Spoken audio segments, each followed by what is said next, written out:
Арбаңыздар бүгүнкү чыгарылышты ушундай кырдаалда сыртта жүргөн мигранттар тууралуу кеп кылалы. Анткени алардын абалы биздикинен дагы жаман. Биз го өз жерибиздебиз, алар бөтөн жакта айласы кетип жүрүшөт. Тагыраагы отурушат. Анда эмесе баштадык. Бул коронавирус деген бале башыбызга тиген оор мүшкүл болду. Аз убакыттын ичинде эле баарыбызды сынап дагы, кыйнап да койду. Өзгөчө сыртта жүргөн мекендештерибизге жаман болду. Бул балекет баштала электе эле канчалаган жарандарыбыз мекенге кайтып келе албай, Москванын аэропортторунда күн кечирип калды. Нам лишь бы улететь отсюда. Нам не улететь, как этот, нам чтобы полосу дали, чтобы посадить. Авиасообщение, чтобы открыли. Грубо говоря, сейчас авиасообщения нет. Аэрофлот готов нас даже в данный момент. Ну да, они говорят, у нас любой самолет готов, и вот здесь в отеле лежат. Авиасообщение откроют, не вопрос, вы полетите. Ну, я понял. А как вы говорите, то, что в посольстве было 29 числа, они уже 2 раза сюда приезжали, нам об этом уже говорили, но они сразу в открытую сказали, вы не летите. Да. Талаада калгандар бийликке кайрыла берип, өз кезегинде бийлик, элчилик алапайын таппай калды. Колубуздан эч нерсе келбей алсыз экенибиз ушундай да көрүндү. Ушул жерде 5 күн жүрдүк. Акыры ара жолдо калгандарды жарым-жартылай алып келдик. Анда да Россиянын авиакомпаниясы менен.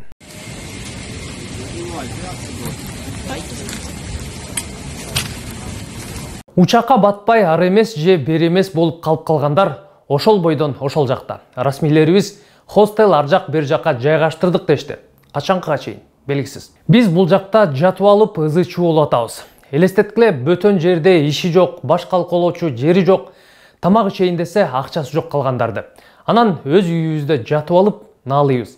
Алар айласы кетип, бийликке кайрыла берип, үмүттөрүн үзбөй, жардам сурап, жалынып отурушат. Ушундай оор кырдаалда өз элибизди, өз жерибизге алып алганга кандай алыңар жетпейт, ушунча жардам болуп жатат, 96 миллион деп жатат. Ушул сумманын бир четинен бизге бир рейс, бир чатырды рейс берип кое албайсыңар, урматтуу парламент мүчөлөрү. Ушунча адамга, ушунча жаранга. Биякта бир эле аэрофлот эмес, биякта башкалар да көп болот. Биякта Бул жерде аэропортторду жабып койгондун себеби неге дегенде бизде азыр бул жерде 10 миңден 15 миңден алган билет алгандар калып кетип атат. Неге дегенде ошол нерсени баягы мурун билишкен, ошол нерсе болбой калышынчы. Анан неге билетти сатышат? Ошону президенттер силердин колуңардан келген башында. Ошону чечип койбой элеңер анда. Бул жерден биз деле мисалы иштегени келген жокпуз, иштеп бүттүк, уже жеткиздик.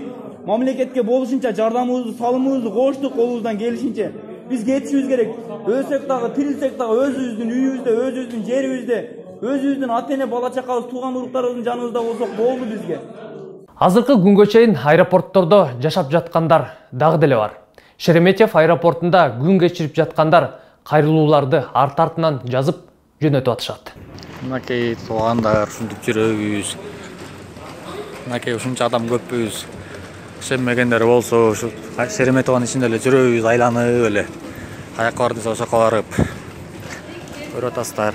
Айтор ичкен, жеген суубуз күндөн күнгө азайып барууда.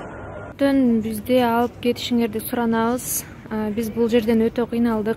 Барар жерибиз жок, ичер тамагыбыз жок, ачка болдук, кыйналдык. Бул жакта боюндагы эжелер бар, улгайган эже абалар бар.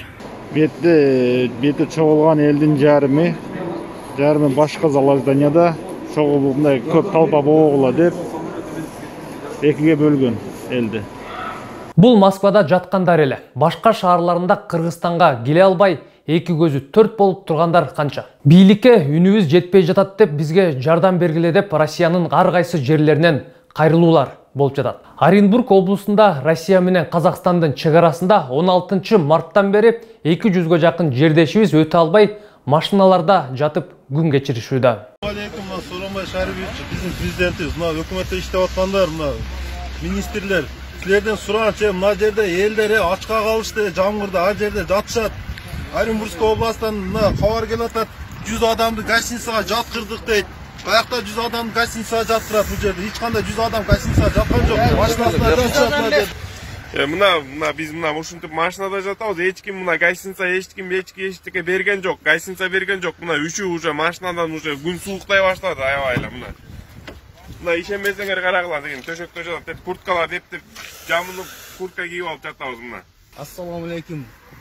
Кыргыз Республикасынын Сурама Жээнбеков. Биз да ушундай акыбалда калдык. Суу погода күндүркөк жаан жаап атат. Бизди дорожка ачып берип коюңуз суранабыз. Сурама Жээнбеков. Депутаттын бардыгына кайрылып атабыз. Эч нерсе чара көрбөй элесиз. Өкмөттөн эч нерсе пайда жок болуп атат. Урматтуу Шарипович, биз ошо ким жалган жашык айтып аткан болсо, ошо мына гостиницага жаткыздым, башка кылдым дейт. Мына лично мен өзүм машинанын ичинде жатам. Биздин жетекчилер болсо ийин кушуруп отурат. Авиа каттамдар жабык, чек араларда жабык деп өлкөдөгү абал менен элек. Бир жагынан бийликти да түшүнсө болот азыр.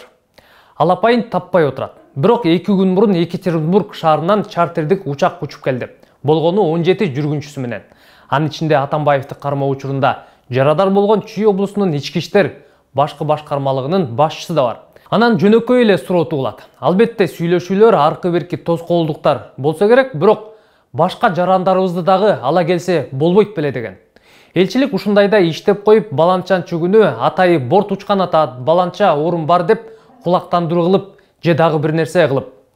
Же 17 кишилик эле кичинекей бусикке окшогон эле учак учуп келди эле. Биздин миграция кызматынын маалыматы боюнча, Россиянын аймагында 700 миңге жакын биздин мекендештер эмгектенишет. Расмий эмес бул көрсөткүч миллиондон ашат. Россияда да карантин башталып, иш токтоп турганда биздикилер кантип жатышты экен деген суроо туулбай койбойт. Батирлерде 10-15 киши болуп жашап, эптеп иштеп мекенге акча которуп жаткандар ишсиз калып, үйдөн чыкпай калышты. Мейли, 1 ай болсун. Бирок бул бир канча айга созулуп кетсечи?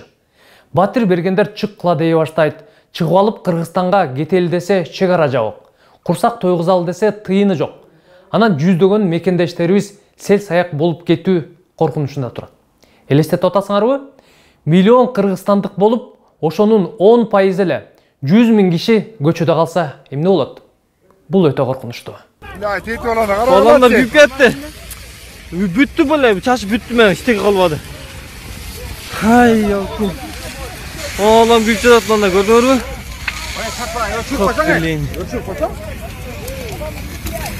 Баламдар адамда чыгарыш керек.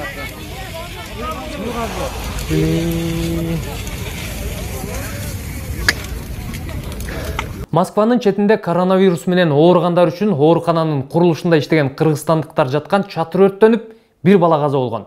Азыркыга чейин анын сөөгүн бул жакка алып келе албай жатышат. Мына балдар биз бир кыргыз жараны кен калып кетти.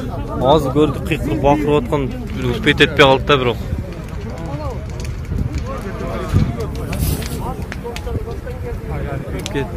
Айрым маалыматтар боюнча бул курулушта 2000дей биздин жарандарыбыз иштеп жатат. Алардын иш шарты, жашоо шарты жанды кейитет.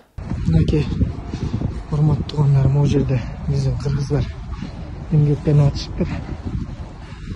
Эч кандай условия жок. Мынакей күйүп кеткен жер. Канча палатка? 4 палатка окшойт, э? Документтериңер эмне болду? Ушундай печка турат экен. Мекендештерибиз Россияда эле эмес, дүйнөнү кезип кеткен. Пандемиядан улам 10 миңдеген, 100 миңдеген жердештерибиз ишсиз калышты. Социалдык тармактарда дүйнөнүн булуң бурчунан жардам сураган кыргызстандыктар болуп жатат. Өкмөт сырттагыларды таштабайбыз деп убада берген. Бирок бул жагы бойдон калууда. Готов ли Кыргызстан встретить всех своих граждан, которые находятся за рубежом? Готово, не готово. Кыргызстан своих граждан не бросает. Я считаю, что мы готовы. Мы все равно, если у кого будет желание, возможность вернуться в Кыргызстан, мы их встретим достойно, обеспечим соответствующим медицинским обслуживанием. И, естественно, мы будем о них заботиться. Расмий эсептөөлөр боюнча сырттагы мигранттарыбыздын акча которуулары жылына 2-2,5 миллиард долларды түзчү. Бул элге жана өлкө экономикасына чоң салым. Акча салып турганда жакшы, эми минтип бөтөн жерде айласы кетип турганда кереги жок болуп калышты. Тилекке каршы. Же айласы жок маселе болуп калды. Айласын биздикилер таба албай жатышкандыр балким. Бул жакты жөнгө сала албай жатып, тиги жакка кол шилтеп коюштуу ким билсин. Сырттагы мекендештер силерди тентитип жиберип, эми минтип келтире албай, же алып келе албай, эч нерсеге жарамсыз болуп калдык.